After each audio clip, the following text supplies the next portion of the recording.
Released in July of 1995, Wizards of the Coast released the 12th set in the Magic the Gathering franchise.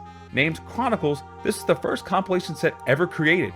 It was also the first set to have booster packs sold in 12 cards rather than the typical 8 or 15. The symbol for the set of Chronicles depended on which set a particular card came from.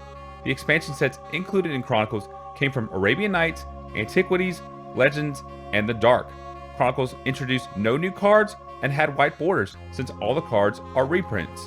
Since Chronicles was considered an extension set and not an official limited expansion, it would not count as one of the two latest expansions for the purpose of a Type 2 tournament.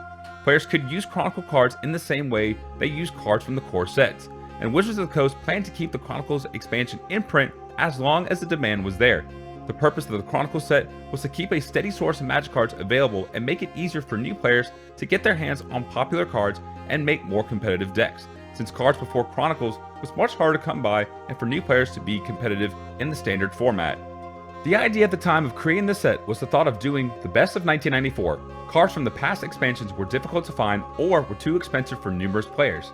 The Chronicles set was heavily mixed with cards from the largest expansion set prior to the Ice Age set, Legends.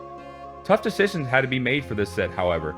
For instance, the decision over powerful cards, such as Juzam Gym to be included in the set, were shot down to keep the balance of power in the game lower than in the earliest sets of Magic. The Elder Dragons, however, were included in Chronicles due to the popularity of the artwork and style among players. Another decision was the inclusion of the expansion set Fallen Empires. The vote was that since Fallen Empires had a long print run and numerous cards available, it wasn't necessary to include the set in Chronicles. One other major decision was the name of the expansion. Names for consideration was the Best of 1994, along with other names such as Mosaic, Archives, Urza's Private Reserves, and Tapestry, before settling with the name of Chronicles by the design team. The print run for the set was placed at 180 million cards, which contained 14 cards from Arabian Nights, 19 cards from the Dark, 21 cards from Antiquities, and 71 cards from Legends. There were 116 total cards in the set, which included 40 commons such as Ashnod's Altar and Rune Sword, 30 uncommons such as Recall and Blood of the Martyr, and 46 rares such as Hell's Caretaker and Arena of the Ancients. There were no new notable cards that we have not covered in previous episodes. However, some cards from the Chronicles set would prove to be very useful and work well in concert with each other.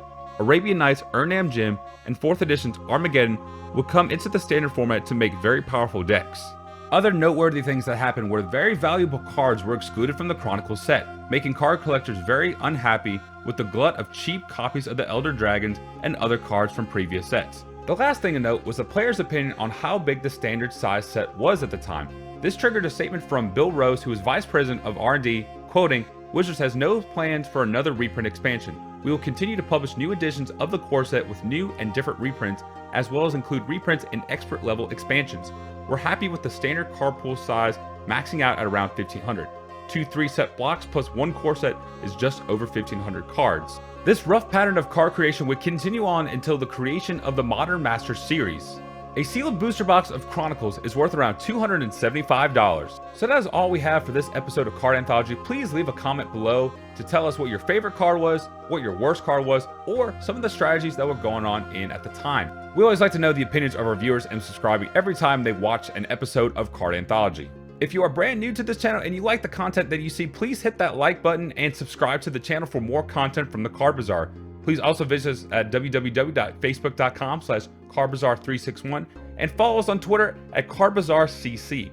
If you also missed our previous episode over Ice Age, please hit the link in the description below. This is Coach, signing out, and we will see you guys next time at the Card Bazaar.